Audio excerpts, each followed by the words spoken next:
샬롬. 오늘 아침 함께 묵상할 말씀은 마가복음 7장 1절에서 13절입니다. 제가 봉독하겠습니다. 바리새인들과 또 서기관 중 몇이 예루살렘에서 와서 예수께 모여들었다가 그의 제자 중 몇 사람이 부정한 손, 곧 씻지 아니한 손으로 떡 먹는 것을 보았더라.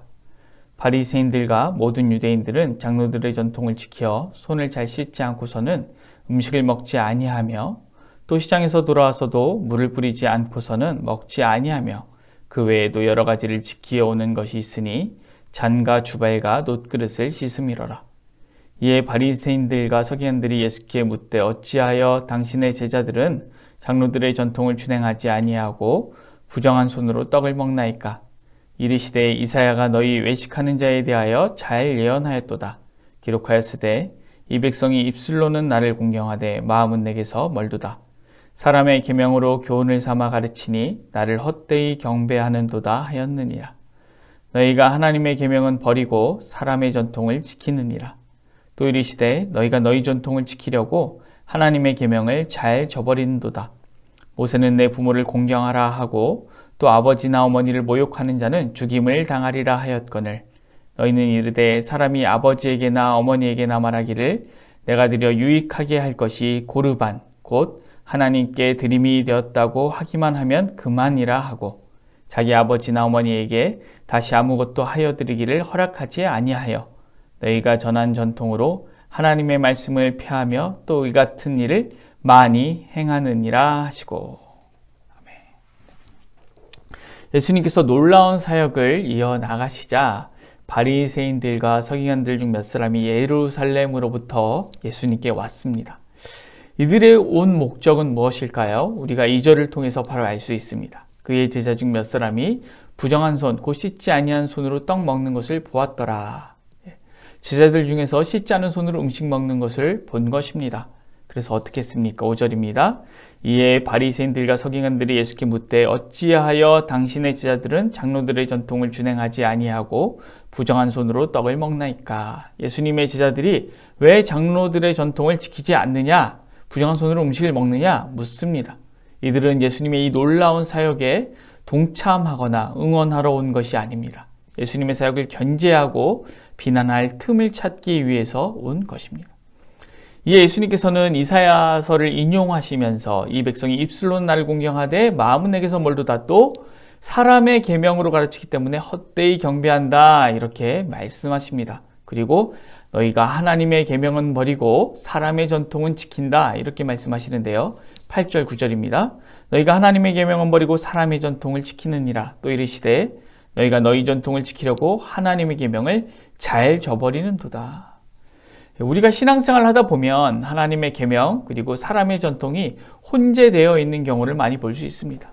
어느 집단이나 문화라는 것이 있고 또 그 문화가 굳어지면 전통이라는 것이 되기 마련입니다. 교회 또한 마찬가지입니다. 교회도 사람이 모이는 곳이기 때문에 이 교회의 문화라는 신앙 문화라는 것이 있고 또 이 신앙 문화가 전통으로 굳어지기도 합니다. 문제는 이 문화와 전통이 하나님의 계명과 충돌하거나 부딪히는 일이 생기기도 한다는 것입니다. 8절은 하나님의 계명을 버리고 사람의 전통은 너희가 지킨다 이렇게 말씀하고 있습니다. 그러니까 아주 많이 봐줘서 사람의 전통을 지키다가 교회 문화나 신앙 전통을 지키다가 하나님의 계명을 조금 소홀히 한다든가 잊는다든가 아니면 더 전통을 먼저 행한다든가 할 수도 있는 것이죠. 쉽게 말해서 실수의 가능성, 고의로 하지 않을 그럴 가능성도 있는 것입니다. 그러나 9절을 읽어보면 어떻습니까? 전통을 지키려고 하다가 하나님의 계명을 오히려 저버린다는 것입니다. 이런 경우가 어떤 경우인지 그리고 절대로 이것이 실수가 아닌 것을 예수님께서 분명하게 설명해 주고 계십니다. 10절과 11절입니다.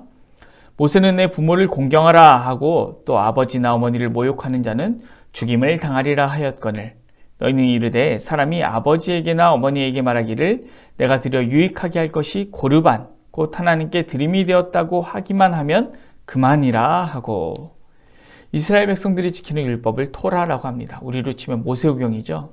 그래서 성경에서 모세가 말하기를 이러면 모세오경 중에 있는 말씀이라는 뜻이고 또 모세와 선지자 혹은 모세와 선지자와 시 그러면 구약 성경 전체를 말하는 것입니다. 어찌되었든 이 모세는 부모를 공경하라 했습니다. 토라에는 부모를 공경하라는 것이죠. 그리고 부모를 모욕하면 죽임을 당할 것이다. 이렇게 했습니다. 그런데 우리에게 부모님을 공경하기 위해서 필요한 것이 무엇입니까? 사실은 돈입니다. 재물이죠. 돈이 있어야 좋은 병원에도 모시고 갈 수 있고 좋은 데 여행도 보내드릴 수 있고 또 좋은 곳으로 대접할 수 있습니다. 이때도 마찬가지일 것입니다. 그런데 부모님께 무엇인가 드릴 필요가 있고 또 나에게 드릴 만한 것이 생겼다고 가정해 봅시다. 어떻게 해야 합니까? 그것을 드려야 하는 것이죠. 그런데 이때 이들이 어떻게 한다는 것입니까? 어머니, 아버지, 이것은 고르반입니다. 라고 하면 끝이라는 것입니다. 그런데 이 고르반의 의미가 무엇입니까? 하나님께 드림이 되었다. 이것은 하나님께 드리기로 선한 것이다. 이런 의미입니다. 부모님께 너무 드리고 싶지만 이것을 하나님께 드리기로 서원해서 드릴 수가 없어요. 이런 의미인 것이죠. 그런데 여기서 아마 궁금증이 생기실 겁니다. 그러면 어차피 그것을 하나님께 드리는 것이나 부모님께 드리는 것이나 이 사람들이 정말로 악하고 이기적인 사람들이라면 자신에게서 없어지는 것은 똑같은데 하나님께 드리는 것보다 부모님께 드리는 것이 더 낫지 않은가?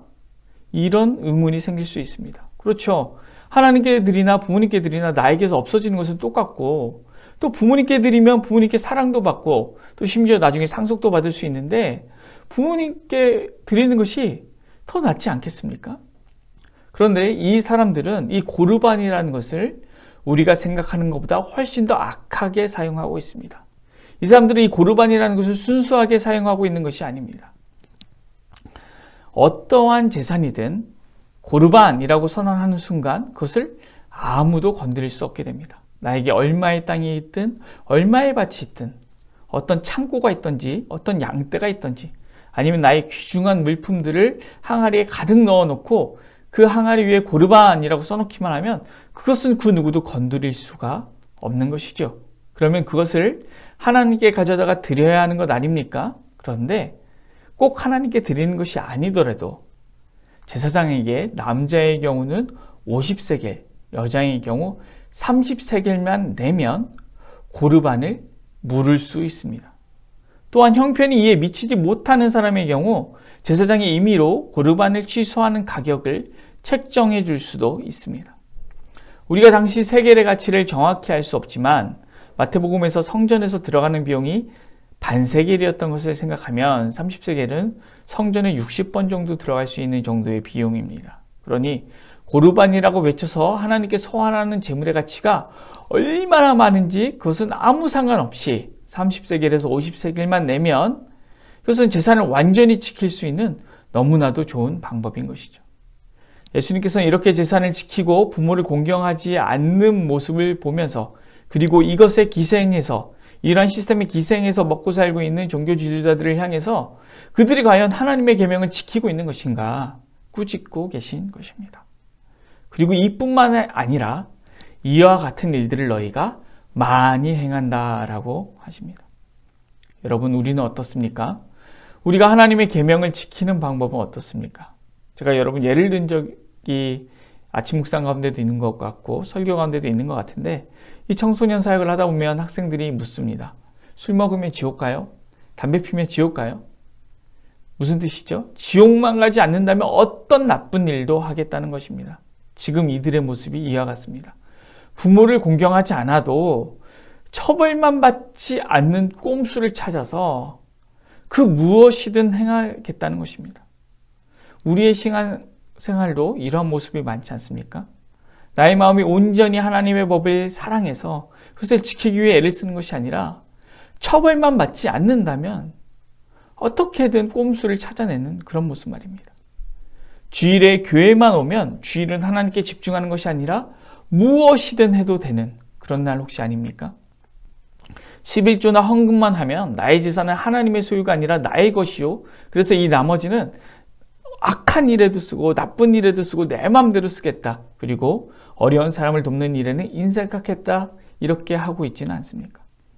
주일에 교회 와서 봉사했으니 그 외의 모든 여가 시간은 나의 만족과 유익만을 위해서 사용하겠다. 이렇게 생각하고 있지는 않습니까? 오늘 우리에게 이런 모습이 있다면 우리의 모습 또한 이 예수님의 흠집을 찾으러 온 바리새인과 서기관의 모습과 같지 않은지 모르겠습니다. 오늘 하루 이 말씀 가슴 깊이 새기면서 주님, 내가 오늘 하루는 온전히 주님을 사랑하는 마음으로 드리겠습니다. 면피용 신앙생활이 아니라 진정으로 주님을 사랑하고 이웃을 사랑하고 주의 계명을 사랑해서 하나님의 뜻을 행하는 그러한 신앙의 자세로 오늘 하루를 살아내겠습니다. 이렇게 고백하고 결단하는 하루 되기를 소망합니다. 기도하겠습니다. 사랑이 많으신 하나님, 오늘 우리가 주님을 진정으로 사랑하는 것이 아니라 처벌만 받지 않을 수 있다면 그 무엇이든 할 수 있는 명피용 신앙생활을 하고 있지는 않습니까? 오늘 하루는 우리가 정말로 주님을 사랑하는 마음으로, 이웃을 사랑하는 마음으로, 하나님의 계명을 사랑하는 마음으로 살아가기를 결단하오니 오늘 우리가 그런 삶을 살 수 있도록 역사하여 주시옵소서. 감사를 드리며 예수님의 이름으로 기도드립니다. 아멘. 오늘은 두고 기도하면서 우리가 하나님의 영광을 나타내는 교회가 되기 위하여 기도하겠습니다. 하나님이 주시는 꿈과 비전을 이루어가는 교회가 되기 위하여, 그리고 말씀 안에서 기도로 승리를 경험하는 교회가 되기 위하여 기도하겠습니다. 이어서 기도하실 때 우리 주변에 있는 몸이 아픈 환우들을 위하여서, 그리고 어려움 가운데 있는 성도들을, 이웃들을 위하여서 기도하시고, 또 이제 위드 코로나 이제 단계적으로 정상화돼가는 과정인데 이것이 잘 이루어질 수 있도록 기도하며 주님 앞에 나아갔으면 좋겠습니다. 기도하시겠습니다.